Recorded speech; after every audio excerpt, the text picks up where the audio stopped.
Ak sa bavíme o Hlase, tak ja ako predseda Hlasu si môžem kľudne na ten billboard, aby ste tu mali Hlas, by som napísal Hlas je strana, ktorá plní sľuby. Pretože my sme na billboardoch mali napísané, že dáme ľuďom 13. dôchodok, bol expresne rýchlo doručený.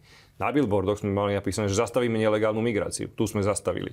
Hovorili sme, že zastavíme vojnu v polícii, zastavili sme ju. Hovorili sme o tom, že pomôžeme ľuďom cenami energií, zastavili sme ju. A teraz dávame ešte aj ďalší sľub, ktorý sme mali, že ak sa Slovensku nebude dobre dariť, aby sa na tom podierali aj politici pri svojej životnej úrovni. A práve preto som včera prišiel s návrhom zákona, ktorý politickým stranám vie zobrať 32 miliónov eur za 3 roky. To sú veci, o ktorých jasne hovoríme, ale nie iba sľuby, ale my reálne naplňame náš vládny program. Niekedy tá spravodlivosť, jej to trvá dlhšie. Ja rozumiem tej politickej objednávke, ktorá tu je, že ľudia chcú jednoducho vidieť vyvodenú zodpovednosť za obdobie covidu, pandémie, za obdobie, ako sa tu darovala vojenská pomoc.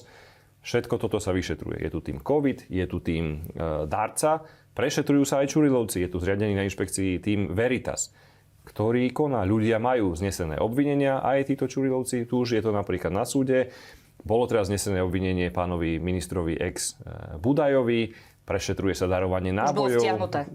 Bolo podané opäť, pretože tam bola iba nejaká technická chyba, ktorá aj prokurátor povedal, že je tam dôvod na vznesenie obvinenia jemu. Čiže prešetruje sa darovanie nábojov a ďalšie veci, ktoré tam sú, ale bez toho, aby som do toho nejako zasahoval ja ako minister vnútra, pretože som povedal, že nebudem ani sa mstiť a ani tu nebude pokračovať obdobie politickej pomsty. Bude to všetko v súlade so zákonom a verte mi, že tie Božie miliny melú pomaly, ale melú isto.